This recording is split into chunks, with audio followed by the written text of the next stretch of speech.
আসসালামু আলাইকুম প্রিয় দর্শক, অন্য মঞ্চের আলাপচারিতায় আপনাদের সকলকে আমন্ত্রণ জানাচ্ছি। ধন্যবাদ আপনাকেও, আপনার দর্শকদের অনেক অনেক। আপনার দর্শকের টানে আর থাকতে পারলাম না আরকি। এখনো আমি নিশ্চিত যে নির্বাচন হচ্ছে না। কারণ এখনো ১২ তারিখ হইতে বেশ কয়েকদিন সময় আছে। এখনো বোধহয় ১২-১৩ দিন আছে। বহু কিছু ঘটে যেতে পারে। কারণ এই বাংলাদেশ সব সম্ভবের দেশ। আর যদি কোনো কারণে নির্বাচন হয়ে যায়, যে প্রিয় দর্শক আমাদের প্রশ্ন করেছেন সরকারকে, আওয়ামী লীগ বিনা এই নির্বাচন কোনো অবস্থাতেই টিকবে না। প্রশ্নই আসে না। কে স্বীকৃতি দিবে? একমাত্র আমেরিকা ছাড়া পৃথিবীর কোনো রাষ্ট্রই তাকে স্বীকৃতি দিবে না। চায়না চুপ থাকবে, ভারতও সতর্ক প্রতিক্রিয়া ব্যক্ত করবে। ইউরোপীয় ইউনিয়ন তো আপনি দেখেছেন যে ইউরোপীয় ইউনিয়ন এখন পুরা ভারতের দিকে হেলে গেছে। মানে পুরা ইউরোপীয় ইউনিয়ন, আপনি জানেন ইউরোপীয় ইউনিয়নের প্রেসিডেন্ট বলছে যে mother of all deals, mother of all deals, অর্থাৎ নরেন্দ্র মোদীর সাথে তারা চুক্তি করতে পারে। তারা বলছে মাদার অফ অল ডিলস। এখন এই বেকুবদের এটা বুঝে কি না বাংলাদেশের বাঙ্গুরা আমি জানি না। এর মানে ইউরোপীয় ইউনিয়নের প্রেসিডেন্ট এটা বলা মানেটা কি? ভারত যে কত বড় শক্তি এই গাধারা এটা বুঝেই না। এরা পারমাণবিক বোমা গিলে খাবে, ভারতের ৩ দিনে দখল করবে, ৪ দিনে দখল করবে, ৭ দিনে দখল করবে। মানে ভারত মনে হয় যে বাংলাদেশের মতো গণিমতের মাল হয়ে গেছে। কিন্তু সেই ভারতে ইউরোপীয় ইউনিয়নের প্রেসিডেন্ট বলে যে মাদার অফ অল ডিলস তারা সম্পন্ন করেছে নরেন্দ্র মোদীর সাথে। এই আকল তো তাদের নাই। কারণ নির্বোধ শিশু কিন্তু সিংহের লেজ দিয়েও কিন্তু কান খোঁচায়। তো এই বাংলাদেশের পাঙ্গরা সিংহের লেজ দিয়ে কান খোঁচাইতেছে। মানে ভারত হলো সিংহে, সেই লেজ দিয়ে কান খোঁচাইতেছে এই পাঙ্গরা, বুঝতে পারতেছে না। যেটা বলতেছিলাম, নির্বাচন, আওয়ামী লীগ ছাড়া এই নির্বাচন কেউ মানবে না। আমরা কেউ আওয়ামী লীগকে পছন্দ করুক না করুক, দ্যাটস অ্যানাদার কোশ্চেন। আওয়ামী লীগকে নির্বাচন অংশ নিতে দিতে হবে, কারণ বাংলাদেশের এখনো ৫০% মানুষের তারা প্রতিনিধিত্ব করে। আমি তাকে পছন্দ করি না করি, জামাতে কেউ তাকে পছন্দ করুক না করুক যায় আসে না। জামাত ৩% হয়, তারা যদি নির্বাচনে না নিলে নির্বাচন বিতর্কিত হয়। বিএনপির ২৫% হওয়ার পরে নির্বাচনে না নিলে যদি নির্বাচন বিতর্কিত হয়, তাও বিএনপি নিষিদ্ধ করে নাই, জামাত নিষিদ্ধ করে নাই, কোনো রাজনৈতিক দলে আওয়ামী লীগ নিষিদ্ধ করেনি। তারপরেও সেই নির্বাচন যদি বিতর্কিত হয়, তাহলে এই নির্বাচন কেন বিতর্কিত হবে না? ওই জামাতের রাজাকারের বাচ্চারা যতই বলুক আওয়ামী লীগ ছাড়া নির্বাচন মানেই কি ইনক্লুসিভ নির্বাচন নয়, তাকে বললো জনগণের অংশগ্রহণই বড় কথা। তাহলে গতবার আওয়ামী লীগ কি করেছিল? আওয়ামী লীগ কি বলছিল জামাত নিষিদ্ধ, বিএনপি নিষিদ্ধ? বলে নাই। তাহলে তো গতবার ওরা এই নির্বাচন যদি ১২ তারিখে হয়ে যায়, তাহলে কিন্তু ওই আওয়ামী লীগের যে নির্বাচন বিতর্কিত সেটা কিন্তু জায়েজ হয়ে যাবে। এই আকলই তাদের নাই। অর্থাৎ মূলত তারা আওয়ামী লীগকেই প্রমোট করতেছে। যেমন ৩২ নাম্বার বাড়ি ভাঙার পরে তারা মূলত আওয়ামী লীগকে জিন্দা করেছে। তারা বঙ্গবন্ধুকে নিয়ে বেশি বেশি বঙ্গবন্ধুর বিরোধিতা করার কারণে বঙ্গবন্ধু জীবিত বঙ্গবন্ধুর সাথে মৃত বঙ্গবন্ধুর শক্তিশালী হয়ে গেছে। এই এদের বাড়াবাড়ি করার কারণে এই নির্বাচন ১২ তারিখে যদি হয়ে যায়, তাহলে আওয়ামী লীগের এই যে বিতর্কিত নির্বাচন এটা জায়েজ। কারণ আওয়ামী লীগ তো কোনো দলকে নিষিদ্ধ করেনি। আর এই নির্বাচন তো টিকবেই না। এই নির্বাচনের ফলাফল যাই ঘটুক, তারা তো তাদেরকেই আনবে ক্ষমতায়। আনার পরে তারা যে স্বপ্ন দেখতেছে আওয়ামী লীগ কিন্তু বিরোধী দল হিসেবে ১২ তারিখের পরে কিন্তু পৃথিবীর সব খেলা বদলে যাবে। বাংলাদেশের রাজনীতির পটও পরিবর্তন হয়ে যাবে। অনেক কিছুই বদলে যাবে। হাওয়া বাতাস ১২ তারিখের পরে বদলে যাবে। নির্বাচন হইলেও না হইলেও। যদি নির্বাচন হয় তাহলে একরকম, নির্বাচন না হলে একরকম। নির্বাচন হয়ে গেলেই সরকার হাইয়েস্ট ২৬ সাল ক্রস করতে পারবে না। একেবারে বিএনপি জামাত মিলকে জুলকেও যদি থাকে ২৬ সাল ক্রস করতে পারবে না। কারণ আপনি দেখতে পারতেছেন যে সারা পৃথিবীর রাজনীতি কিন্তু পাল্টে গেছে। সারা পৃথিবীর ইরান থেকে শুরু করে ভেনেজুয়েলা থেকে শুরু করে, আর আমেরিকা যার বন্ধু হয় তার তো শত্রু দরকার নেই। তার শত্রুর দরকারই নাই। কারণ যেকোনো মুহূর্তে আমেরিকা একটু চোখটা ঘোরাবে, এই সরকার ৫ মিনিটও টিকবে না। ৫ মিনিট। যেমন একটা চ্যানেলে বিএনপির নেতা এসে বলেছিলেন আমাদের সাথে যে, ওয়াকার যদি ব্যারাকে ফিরে যায়, ইউনূস সরকার ১ মিনিট টিকবে। তেমনি আমেরিকা যদি একটু চোখ বন্ধ করে, এই যে সরকার আসবে এই সরকার ১ মিনিটও টিকবে না।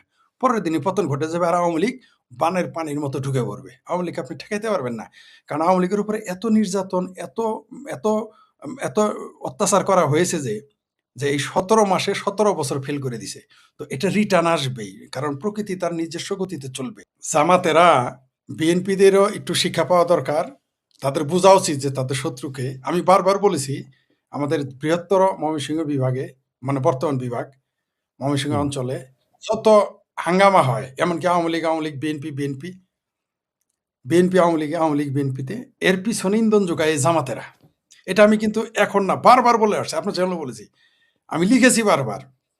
রেজাউল করিম হীরাকে শেরপুর থেকে গ্রেপ্তার করেছে, আপনার মনে আছে? আওয়ামী লীগের এমপি 80-র উপরে বয়স তাকে ধরে আনলো এই জামাতের ষড়যন্ত্রে। এটা বলার কারণে জামালপুরে এক হিন্দু প্রতিবাদ করছে আমার বিরুদ্ধে। আপনি আমার ফেসবুক পোস্টে তো এখন ফেসবুকটা তো নাই। সে আমার সাথে বিতর্কে নামছে, কয় আমি নাকি মিথ্যা কথা বলতেছি। এই ষড়যন্ত্র করেছিল তখন জামাত বিএনপিকে দিয়ে। সে আবার লিখছে আমার বাড়ি তো জামালপুর সদর। মনে হয় যে জামালপুর সদরে থাকলে সব জানে, অন্য কেউ থাকলে অন্য কারো কেউ জানবে না। মানে চান্দের খবর নিতে গেলে চান্দে গিয়ে বাস করতে হবে। আমার বাড়ি হচ্ছে জামালপুর, এটা সে বুঝে ভুলে গেছে। মানে সে বুঝাইতে চাইছে যে তার বাড়ি সদরে, আমার বাড়ি সদরের নিচে, না জানে কি তার জানা নাই যে সদরে আমাদের সরিষাবাড়ি যে রাজনীতির মূল কেন্দ্র, এটা তার ধারণাই নেই। যাই হোক, জামালপুর কেন্দ্র সেন্টার নিয়ে চিন্তা করে না, সরিষাবাড়ির উপরে জামালপুরের রাজনীতির নিয়ন্ত্রণ অনেক কিছু নির্ভর করে। যাই হোক, যেটাই রেজাল্ট করে হীরাকে, যিনি সাবেক এমপি মন্ত্রী ছিলেন বিএনপি আওয়ামী লীগের, তাকে যখন ধরে আনে ওই এত বয়স্ক তার স্ত্রী সহ, তাকে ভূমিপুষ থেকে কি যেন জমি রেজিস্ট্রি করতে গেছিল, তখন কি কারণে যেন এটা নিয়ে আমরা কথা বলেছি সম্ভবত, এই ষড়যন্ত্র করেছিল, বিএনপির তখন খুশি হয়েছিল। আমি জানতাম বিএনপির সাথে লাগবে। আমি আবারও বলি, এমনকি বহু আগেও বলেছি যে একদিন এই দেশে বিএনপি নির্বাচনের শুধু তফসিল ঘোষণা করলে বিএনপি আর জামাতের যে মধুর প্রীতি, এই গাইঠে প্রীতি, এই প্রীতি কিন্তু আর থাকবে না। তো শেরপুরে একটা না, অন্য তো বেশি মরার কথা ছিল জামাতের। কারণ জামালপুরে জামাতের কোনো অস্তিত্ব নাই। লাথে উষ্টাইলে ব্রহ্মপুত্র নদী আর যমুনা নদীর তীরে ফেলানো উচিত। এই বদমাইশগুলো জামাতের এখানে 1500 কোটি টাকা পাবলিকের কাছ থেকে হাই হাই কোম্পানির মাধ্যমে নিয়ে নিছে। আপনি সার্চ দিলেই পাবেন, জামালপুর মাতারগঞ্জ লিখলেই পাবেন, জামালপুর লিখলেই পাবেন যারা কি করছে। এই যারা মারে তারা তো মেরেই নেয়, যারা হাই হাই করে যেন হাই হাই কোম্পানি। এই হাই হাই কোম্পানি জামাতের 3টা কোম্পানি প্রায় 1500 কোটি টাকা মেরে দিছে। এটা নিয়ে দেখবেন লাগাতার মিছিল মিটিং হয়েছে, এবং আপনার চ্যানেল আপনি ওটা দেখাইছেন। তো ওই শেরপুরে আরো বেশি মার খাওয়ার কথা ছিল জামাতের। বিএনপির আমি বুঝি না জামাত প্রেমী এত, এরা মানে জামাত প্রেমের এত বুধ, এটা আওয়ামী লীগ হলে কি করতো না? মানে জামাতের এত বড় সাহস হয় কি করে শেরপুরের মতো জায়গায়, জামালপুরের মতো জায়গায় বিএনপির সাথে মারামারি করে? এই সাহসটা, এটা কিন্তু আজকার বিএনপি দিয়েছে, তার ফল তারা ভোগ করতেছে। এটা করতে হবে, কারণ এই সৈয়দ আশরাফের ভাষায় মৌলবাদী শক্তি কেবলমাত্র আওয়ামী লীগের শত্রু না, তার ভাষায় শুধু আওয়ামী লীগের শত্রু, আমার ভাষায় এটা বাংলাদেশের শত্রু, বিএনপির শত্রু, পুরো বাংলাদেশের শত্রু। আপনি দেখেন আজকে পাপিয়া কি বলছে, বিএনপির যে সাবেক এমপি এবং তার হাজব্যান্ড হারুনুর রশিদ এমপি প্রার্থী, জামাতের এই বিএনপির এমপি কিন্তু অত্যন্ত ধার্মিক মানুষ। দেখবেন সারাদিনই সংসদের দ্বারা কোরআনের আয়াত তেলাওয়াত করে টুপি মাথায় দেয়। তারপরও তার বিরুদ্ধে জামাত যে সমস্ত কথা বলতেছে, আজকে পাপিয়া কি বলছে, এই যে কিছু সৈয়দ আশরাফ আশরাফ পাপিয়া, তিনি বলেছেন যে তামাকে যেমন ক্ষতিকর, জামাতে ইসলামও তেমন ক্ষতিকর। একেবারে জামাতের শরীর একটা পিত্তি চলে গেছে এই কথা শোনার সাথে। এই কথা তো সত্যি। তামাক না, আফিমের চেয়ে বেশি ক্ষতিকর হলো এই এই এই জামাতের এই স্বাধীনতা বিরোধী শক্তি। এদের কিন্তু আশ্রয় প্রশ্রয় বিএনপি দিয়েছে, তাই তারা ভুক্তভোগী হবে, এটাই স্বাভাবিক। যেমন হেফাজতকে আজকারা দেওয়ার কারণে আওয়ামী লীগ ভুগতেছে না। আজকে দেখেন হেফাজত, জামাত কিন্তু বলে নাই শেখ হাসিনা ফাঁসি চাই, নাম নিয়ে বলে নাই। তারা বলছে আওয়ামী লীগের শাস্তি চাই, হ্যান ত্যান। কিন্তু এই হেফাজত, যাকে গণজাগরণ মঞ্চ ভাঙ্গে আওয়ামী লীগ তাকে বুকে টেনে নিয়েছিল, এই হেফাজত কিন্তু এখন নাম ধরে বলে শেখ হাসিনা ফাঁসি চায়। আর আমরা যারা গণজাগরণ মঞ্চর কর্মী আছি, তারা কিন্তু এখন শেখ হাসিনার পক্ষে আমরা টোন হাই রাইজ করেছি, কথা পক্ষে বলতেছি। কিন্তু ওই যে হেফাজতকে 33 বিঘা জমি দেওয়া হয়েছে, যে হেফাজতকে আপনার হাসান মাহমুদ গলা গলা নিয়ে প্রীতি করছে, গাইটে প্রীতি, যে হেফাজতকে শেখ হাসিনার দরজায় গিয়ে নিয়ে গেছেন, আওয়ামী লীগের সভানেত্রীর দরজায়, আওয়ামী লীগের দরজায়, সেই হেফাজত কিন্তু এখন শেখ হাসিনার ফাঁসি চায় নাম নিয়ে নিয়ে। কত বড় বেঈমানেরা! তো জামাত বলেন আর হেফাজত বলেন, মৌলবাদী শক্তি কোনোদিনই আওয়ামী লীগের বন্ধু ছিল না। আমি বারবার বলি, মোল্লা আর মিলিটারি কোনোদিনই আওয়ামী লীগের বন্ধু হইতে পারে না, না, না, হতে পারে না। আমি জানি এই কথা শুনে আওয়ামী লীগের অনেক বন্ধু বান্ধব মনক্ষুণ্ণ হবে না আমার এই কথা শুনে। ভাই, আপনি আওয়ামী লীগের করেন, আপনার দায়িত্ব, আপনার যে এজেন্ডা, আপনি হয়তো এইভাবে বলবেন না। আমি তো ভাই কোনো দল করি না, আমাকে যা সত্য তা বলতে হবে, কারণ আমাকে জনগণের পক্ষে কথা বলতে। মোল্লা আর মিলিটারি কোনোদিনই মুক্তিযুদ্ধের পক্ষে ছিল না, ভবিষ্যতে থাকবে না। আপনি দেখেছেন, তাই বলে সবাই না, আমি বলতেছি না যে শতভাগ মোল্লা শতভাগ মিলিটারি না, কিন্তু 90% বা 95% বাদ থাকলো হাতে গোনা। এই হাতে গোনা কয়জন আর্মি, হাতে গোনা কয়জন মোল্লা হয়তো মুক্তিযুদ্ধের পক্ষে, কিন্তু 95% মোল্লা মিলিটারি অবশ্যই আওয়ামী লীগের পক্ষে, বাংলাদেশের স্বাধীনতার বিরুদ্ধে। তার সর্বশেষ প্রমাণ দেখেছেন মেজর আখতারুজ্জামান, বিএনপির চেয়ারপারসন, চেল চালায় জামাতে চলে গেছে, সেল চালায় জামাতে যোগ দিয়েছে। আবার তার আরেক, আপনি না করছেন এগুলো দেখাইছেন নাকি সুসুপ্ত পাঠক, যে তার আরেক পোলা গেছে কি হেফাজতে নাকি খেলাফতে। মানে সব মৌলবাদী দলে জামাতেরা বিএনপিরই মুসলমান মনে করেন, আওয়ামী লীগের মনে করেন। এটা আমরা আওয়ামী লীগের বন্ধুদের বুঝাইতে পারি না। এটাই হলো আমাদের চীনের দুঃখ। আমরা যে বুঝাই এত, আরে ভাই আমরা তো এমপি মন্ত্রী হবেন, আসাদুজ্জামান নূর আওয়ামী লীগের এমপি হবে না? বা সে মেয়র হবে না, মন্ত্রী হবে না, আমিও হব না। কারা হুম, হবে ভাই? আপনারাই হবেন। আমাদের এই কথায় যদি ইউনূস সরকারের পতন ঘটে, আওয়ামী লীগ ক্ষমতায় যায়, কথার কথা। আমাদের কথাই তো হবে না, সবার মূল্যতে হবে। কিন্তু কার লাভ হবে? হুম, ফায়দা তো আওয়ামী লীগের। আমরা কার বিরুদ্ধে বলতেছি?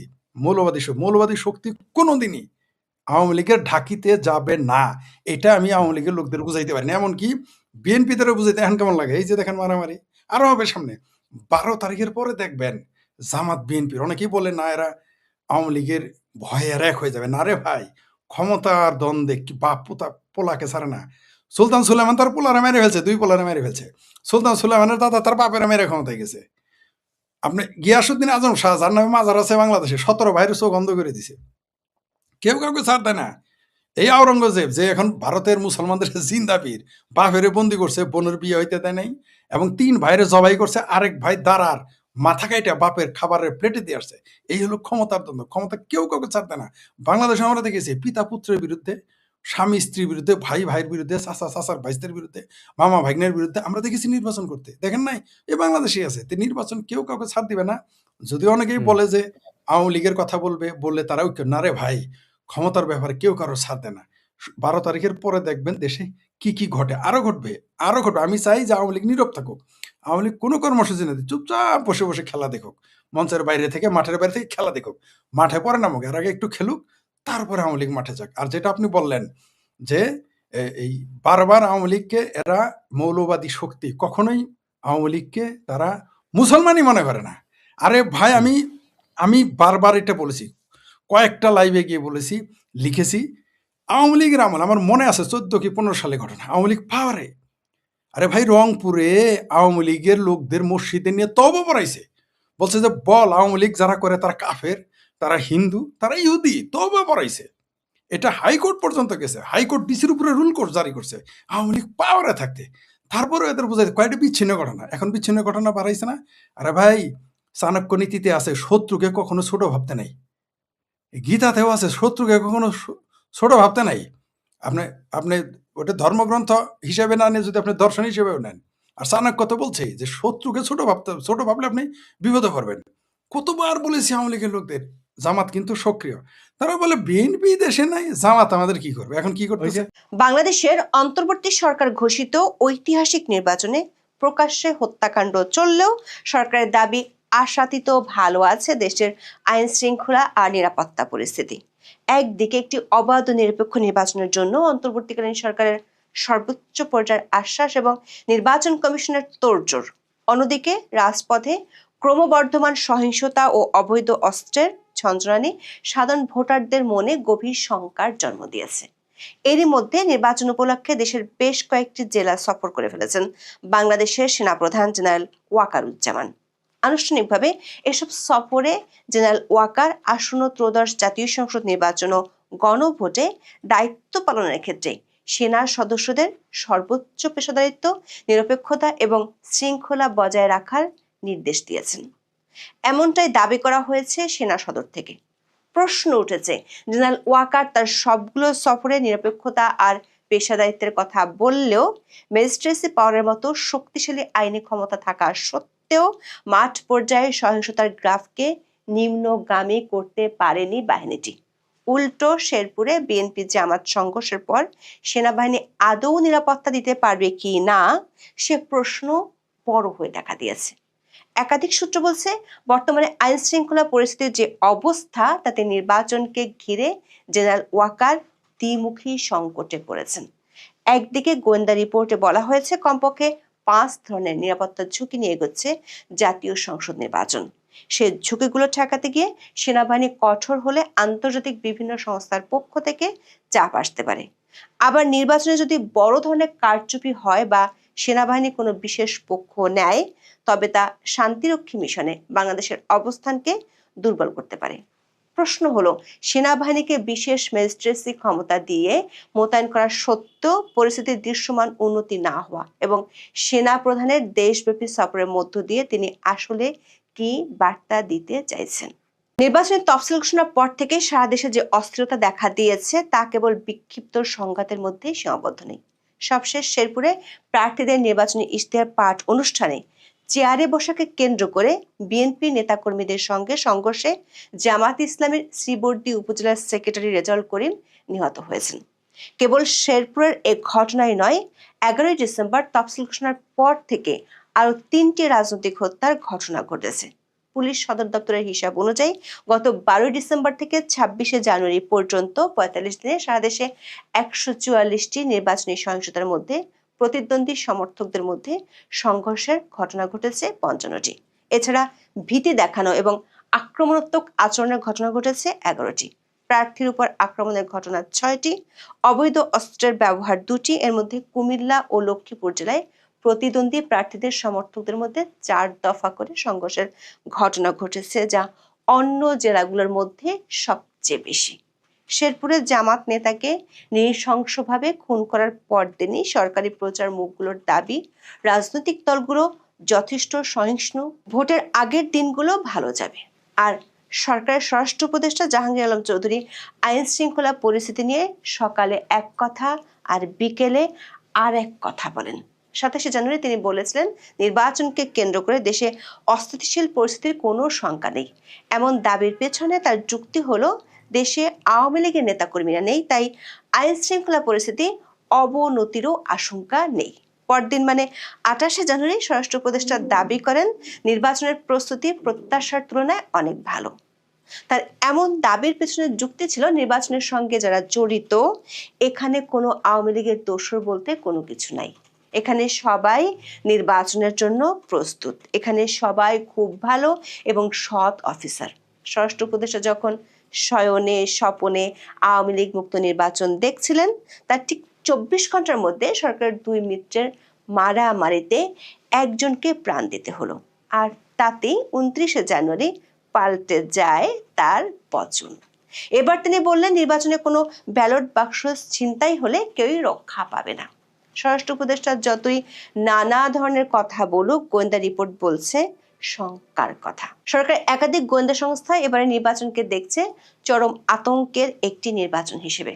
তাদের রিপোর্টগুলোতে 5 ধরনের নিরাপত্তা ঝুঁকির কথা বলা হয়েছে ভোটারদের মধ্যে আতঙ্ক সৃষ্টি কিংবা কোথাও কোথাও কেন্দ্র দখলের মতো পরিস্থিতির শঙ্কা তৈরি হয়েছে। ভোটের আগে বা ভোটের দিন হঠাৎ নাশকতামূলক ঘটনা ঘটিয়ে আতঙ্ক ছড়ানোর চেষ্টা হতে পারে।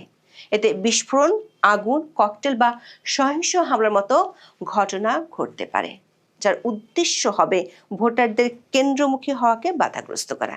এছাড়া প্রতিদ্বন্দ্বী প্রার্থী বা তাদের সমর্থকদের দ্বারা ভোট প্রভাবিত করার চেষ্টা হতে পারে।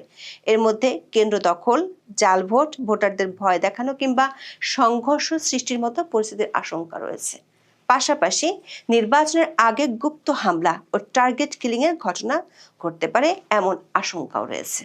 এর মধ্যে গোপালগঞ্জ, মাদারীপুর, শরীয়তপুর ও ফরিদপুর জেলায় অতীতের রাজনৈতিক সহিংসতার ঘটনা এবং গোয়েন্দা তথ্য বিশ্লেষণ করে ভিন্ন ধরনের নিরাপত্তা পরিকল্পনা নিয়েছে পুলিশ। আবার নির্বাচনকে সামনে রেখে সরকারের জন্য মূর্তিমান এক আতঙ্ক হলো রোহিঙ্গা ক্যাম্পগুলো। গত 22শে জানুয়ারি প্রধান উপদেষ্টার কার্যালয় থেকে স্বরাষ্ট্র মন্ত্রণালয়ে একটি গোয়েন্দা সংস্থার প্রতিবেদন পাঠানো হয়। ওই প্রতিবেদনে নির্বাচনকালীন সময় রোহিঙ্গাদের ব্যবহার করে অপরাধ কার্যক্রম সংগঠন এবং রাজনৈতিক কর্মকাণ্ডে সম্পৃক্ত হওয়ার বিষয়ে সরকারকে সতর্ক করা হয়েছে। এর আগে নির্বাচনের সময় নির্বাচন কমিশন রোহিঙ্গা ক্যাম্পগুলো সিল করার সিদ্ধান্ত নিয়েছিল, কিন্তু গোয়েন্দা সংস্থাটি সিল করা সম্ভব নয় বলে মত দিয়েছে, বরং নিরাপত্তা বাড়ানোর সুপারিশ করেছে তারা। প্রতিবেদনে ক্যাম্প এলাকায় নষ্ট হয়ে পড়ে থাকা সিসি ক্যামেরা মেরামত করতে প্রয়োজনীয় অর্থ বরাদ্দের কথা বলা হয়েছে। ওই গোয়েন্দা প্রতিবেদনে বলা হয়েছে, রোহিঙ্গা ক্যাম্পে থাকা অবৈধ অস্ত্র কিংবা বিভিন্ন গ্রুপকে ব্যবহার করে নির্বাচনকালীন সময়ে স্বার্থান্বেষী মহল কক্সবাজার বা দেশের অন্যান্য স্থানে নাশকতামূলক কর্মকাণ্ড করতে পারে। এসব গোয়েন্দা তথ্য নিয়ে পুলিশ সদর দপ্তর, সেনা সদর, স্বরাষ্ট্র মন্ত্রণালয় ও প্রধান উপদেষ্টার কার্যালয়ে গত কয়েকদিনে বেশ কয়েকটি বৈঠক হয়েছে। সূত্রগুলো বলছে, সরকারের পক্ষ থেকে যতই মনোবল চাঙ্গা রাখার মতো করে কথা বলা হোক না কেন, মাঠের পরিস্থিতি একেবারেই ভিন্ন। নির্বাচনী প্রার্থী কিংবা তাদের প্রচারণায় হামলার সংখ্যা বাড়াতে চিন্তিত সরকার ও প্রশাসন। আর এমন দুশ্চিন্তার মধ্যে সেনাপ্রধান জেনারেল ওয়াকারুজ্জামান দেশব্যাপী সফর শুরু করেছেন। গত 22শে জানুয়ারি থেকে তিনি এই সফর শুরু করেছেন। 22শে জানুয়ারি চট্টগ্রাম ও কুমিল্লায়, 27শে জানুয়ারি রংপুর ও রাজশাহী, 28শে জানুয়ারি পটুয়াখালী ও খুলনা এবং সবশেষ 29শে জানুয়ারি কক্সবাজার ও সিলেট সফর করেন। এসব সফর নিয়ে আইএসপিআর থেকে যে বিবৃতিগুলো দেওয়া হয়েছে তার সবগুলোতেই মোটামুটি একই রকম বার্তা দেওয়া হয়েছে। সেটি হলো সেনাবাহিনী প্রধান জেনারেল ওয়াকারুজ্জামান আসন্ন ত্রয়োদশ জাতীয় সংসদ নির্বাচন ও গণভোট উপলক্ষে সার্বিক আইন শৃঙ্খলা পরিস্থিতি মূল্যায়ন এবং in aid to the civil পাওয়ার এর আওতায় মোতায়েনরত সেনা সদস্যদের পরিদর্শনের লক্ষ্যে এসব এলাকা সফর করেছেন। সেনা প্রধান এসব সফরে মত বিনিময়কালে পেশাদারিত্ব, নিরপেক্ষতা, শৃঙ্খলা, ধৈর্য ও নাগরিক বান্ধব আচরণের মাধ্যমে দায়িত্ব পালনের উপর বিশেষ গুরুত্ব আরোপ করেন। দর্শক, বাংলাদেশের ইতিহাস ঘাটলে দেখা যাবে বাংলাদেশের যে কোনো অরাজনৈতিক সরকারের আমলে সেনাবাহিনী দৃশ্যমান না হলেও পর্দার আড়ালে বেশ ক্ষমতাধর এক শক্তি হিসেবে কাজ করে। সেজন্য অনির্বাচিত সরকারের সময় ঢাকার রাজনৈতিক আলাপচারিতায় একটি শব্দ প্রায় ঘুরে ফিরে আসে, আর সেই শব্দটি হলো কচুক্ষেত বা উত্তরপাড়া। বিশ্লেষকরা মনে করেন অনির্বাচিত সরকারের সময় সেনাবাহিনী সরাসরি ক্ষমতা দখলের অবস্থানে নেই ঠিকই, কিন্তু তারা একটি নির্ণায়ক শক্তির কেন্দ্র হিসেবে রয়ে গেছে, যেমনটি ছিল 1/11-এর পর ফখরুদ্দিন সরকারের সময়। বাংলাদেশের বর্তমান অন্তর্বর্তীকালীন সরকার 2024 সালের 17 সেপ্টেম্বর প্রথমবারের মতো সেনাবাহিনীকে বিশেষ নির্বাহী ম্যাজিস্ট্রেসি ক্ষমতা দেয়। পরবর্তীতে এই ক্ষমতার মেয়াদ কয়েক দফায় বাড়িয়ে 2026 সালের 28শে ফেব্রুয়ারি পর্যন্ত করা হয়েছে। ম্যাজিস্ট্রেসি পাওয়ার বা বিচারিক ক্ষমতা হলো এমন একটি ক্ষমতা যার ফলে দায়িত্বপ্রাপ্ত ব্যক্তি কাউকে গ্রেফতার করার আদেশ দেওয়া, স্বল্পমেয়াদী সাজা দেওয়া বা প্রয়োজনে গুলি চালানোর মতো আদেশ দিতে পারেন। অতীতের জাতীয় নির্বাচনগুলোয় সেনাবাহিনীর দায়িত্ব পালন করলেও তাদের হাতে ম্যাজিস্ট্রেসি পাওয়ার ছিল না। তারা উপস্থিত থেকে বিশেষ প্রয়োজনে প্রশাসনের অনুরোধে কাজ করেছে। আসন্ন ভোটের সময় সশস্ত্র বাহিনীকে আইন শৃঙ্খলা বাহিনীর সংজ্ঞায় যুক্ত করার কারণে তাদেরকে আলাদা করে বিচারিক ক্ষমতা দেওয়ার এখতিয়ার ইসির হাতে নেই। নির্বাচন কমিশন বলছে, আইন শৃঙ্খলা বাহিনীর সংজ্ঞায় যুক্ত করা হলেও অতীতের মতোই এবারও নির্বাচনে স্থানীয় বেসামরিক প্রশাসনকে সহায়তা করার জন্য ইন এইড টু সিভিল পাওয়ারের আওতায় সশস্ত্র বাহিনীকে নির্বাচনের দায়িত্বে মোতায়েন করা হবে। কিন্তু গত প্রায় 1.5 বছর ধরে সেনাবাহিনীর এত শক্তিশালী আইনি ক্ষমতা থাকা সত্ত্বেও মাঠ পর্যায়ে সহিংসতার গ্রাফ কেন নিম্নমুখী হচ্ছে না, তা একটি বড় প্রশ্ন। জেনারেল ওয়াকারুজ্জামান যখন পটুয়াখালী ও খুলনাতে সেনা সদস্যদের বার্তা দেন, তখন শেরপুরে ঘটে হতাহতের ঘটনা। ওই ঘটনায় সামাজিক মাধ্যমে ছড়িয়ে পড়া একটি ভিডিওতে একজন সেনা সদস্যকে বিক্ষুব্ধ রাজনৈতিক দলের সদস্যদের উদ্দেশ্যে বলতে শোনা যায়, আপনারা চলে যান, আপনাদের নিরাপত্তা আমরা দিতে পারছি না। এমন ভিডিও ভাইরাল হওয়ার পর প্রশ্ন উঠেছে, নির্বাচনী সহিংসতার যে চিত্র দেখা যাচ্ছে আর তা নিয়ে জনমনে যে শঙ্কা দেখা দিয়েছে, তাতে কি অতীতের মতো সেনাবাহিনীর উপর বাংলাদেশের মানুষ আস্থা রাখতে পারবে, নাকি জেনারেল ওয়াকারুজ্জামান যে বছরখানেক আগে বলেছিলেন এনাফ ইজ এনাফ, সেটি ছিল শুধুই তার কথার কথা? লক্ষণীয় বিষয় হলো, জেনারেল ওয়াকার আইন শৃঙ্খলার বৈঠকে নিজেই বলেছেন, থানা থেকে লুট হওয়া অস্ত্রগুলোর মধ্যে 37.6% এখনো উদ্ধার করতে পারেনি সরকারের বাহিনীগুলো, অথচ সেগুলোর উদ্ধারের বিষয়ে কোনো তাগাদাও নেই। আবার দেশব্যাপী যখন নির্বাচনী সন্ত্রাস বাড়ছে, তখন জেনারেল ওয়াকার শুধু তার বাহিনীর উদ্দেশ্যে শুধু একটি বার্তাই দিচ্ছেন, সেটি হলো নিরপেক্ষভাবে দায়িত্ব পালন করতে হবে। প্রশ্ন হলো, যে বড় ধরনের নিরাপত্তার সংখ্যা আছে, সেখানে কেন জেনারেল ওয়াকার তার প্রতিটি ক্যান্টনমেন্টে গিয়ে নিরপেক্ষভাবে দায়িত্ব পালনের নির্দেশ দিচ্ছেন? তার মানে কি কোনো দল বা পক্ষের দিকে সেনাবাহিনীর একটি বড় অংশের ঝুঁকে পড়ার আশঙ্কা আছে? বিষয়টি নিয়ে আরও সন্দেহ জাগছে। একই দিনে স্বরাষ্ট্র উপদেষ্টার মুখ থেকেও একই ধরনের বক্তব্য এসেছে। তিনি 29শে জানুয়ারি রাজারবাগ পুলিশ অডিটোরিয়ামে একই নির্দেশ দিয়েছেন। সূত্রগুলো বলছে, বর্তমানে আইন শৃঙ্খলা পরিস্থিতির যে দশা, তাতে নির্বাচনকে ঘিরে জেনারেল ওয়াকার ও তার বাহিনী পড়েছে উভয় সংকটে। সেনাবাহিনীর পরিস্থিতি নিয়ন্ত্রণে আনতে কঠোর হলে সেটি নিয়ে আন্তর্জাতিক নানা পক্ষগুলো থেকে প্রশ্ন উঠতে পারে। নির্বাচনের সময় সংঘাতময় পরিস্থিতিতে বাংলাদেশের মানবাধিকার পরিস্থিতির অবনতি ঘটতে পারে, এমন আশঙ্কা আছে আন্তর্জাতিক মহলে। এরই মধ্যে ডক্টর মোহাম্মদ ইউনূসের কাছে এ নিয়ে খোলা চিঠি লিখেছেন আন্তর্জাতিক মানবাধিকার সংগঠন অ্যামনেস্টি ইন্টারন্যাশনালের মহাসচিব অ্যাগনেস কালামার্ট। চিঠিতে তিনি মানবাধিকার রক্ষা ও উন্নয়ন এবং জবাবদিহি নিশ্চিত করার লক্ষ্যে গঠনমূলক সংলাপের অংশ হিসেবে আসন্ন নির্বাচনের প্রাক্কালে মৌলিক অধিকার সুরক্ষা নিয়ে অ্যামনেস্টি ইন্টারন্যাশনাল উদ্বেগ ও সুপারিশ তুলে ধরেছেন। আবার বাংলাদেশ সেনাবাহিনী এবং জেনারেল ওয়াকারের প্রতিটি পদক্ষেপের পেছনে আন্তর্জাতিক সম্প্রদায়ের এক বড় ভূমিকা রয়েছে, বিশেষ করে জাতিসংঘের শান্তিরক্ষী মিশনে বাংলাদেশের অংশগ্রহণ এবং সেখান থেকে আসা বিশাল আর্থিক ও সম্মানজনক প্রাপ্তি সেনাবাহিনীর জন্য অত্যন্ত গুরুত্বপূর্ণ। প্রতি বছর প্রায় 100 থেকে 500 মিলিয়ন ডলার আয় এবং বিশ্বজুড়ে পেশাদারিত্বের যে স্বীকৃতি সেনাবাহিনী পায় তা কোনোভাবেই ঝুঁকিতে ফেলতে চাইবেন না বর্তমান সেনাপ্রধান। বিশ্লেষকরা বলছেন, যদি নির্বাচনে বড় ধরনের কারচুপি হয় আর তাতে সেনাবাহিনী কোনো বিশেষ পক্ষ নেয়, তবে তার শান্তিরক্ষী মিশনে বাংলাদেশের অবস্থানকে দুর্বল করতে পারে। সূত্রগুলো বলছে, 29শে জানুয়ারি যুক্তরাষ্ট্রের নতুন রাষ্ট্রদূত ব্রেন্ট ক্রিস্টেনসেন বিষয়টি জেনারেল ওয়াকারের নজরে এনেছেন। এমনিতেই আওয়ামী লীগকে নির্বাচন থেকে বাইরে রাখায় আন্তর্জাতিক মহল এই নির্বাচন নিয়ে আপত্তি জানিয়ে আসছে। সেনা সূত্রগুলো বলছে, পরিস্থিতি বিবেচনায় সেনাপ্রধানকে যথেষ্ট কৌশলী হতে হচ্ছে। দর্শক, সরকার আশ্বাসের বিপরীতে মাঠের যে রণমূর্তি দেখা যাচ্ছে তাতে জেনারেল ওয়াকারের ভূমিকা হবে অত্যন্ত পিচ্ছিল পথে হাঁটার মতো। তিনি যদি খুব কঠোর হন তবে তার সামরিক হস্তক্ষেপ হিসেবে চিহ্নিত হতে পারে, আবার যদি তিনি খুব নরম থাকেন তবে দেশ এক ভয়ঙ্কর সংঘাতের দিকে চলে যেতে পারে।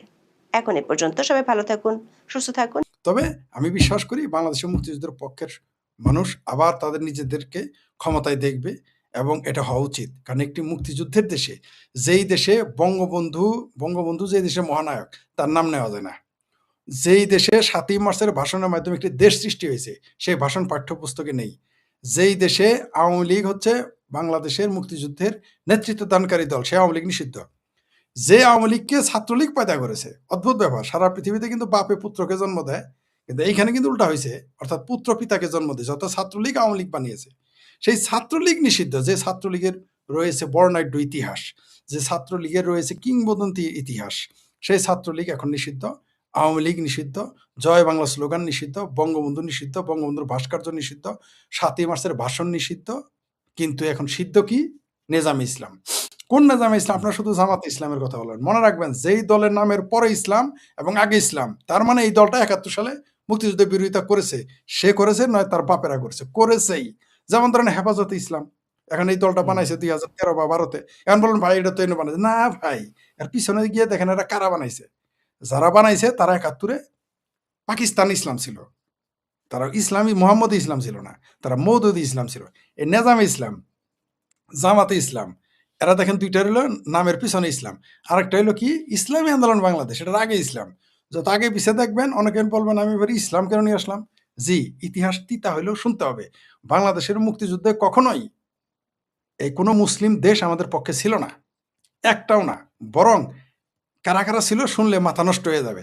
ইসরায়েল আমাদের পক্ষে ছিল, ভারত আমাদের পক্ষে ছিল, ভুটান আমাদের পক্ষে ছিল, সোভিয়েত ইউনিয়ন আজকে রাশিয়া আমাদের পক্ষে ছিল।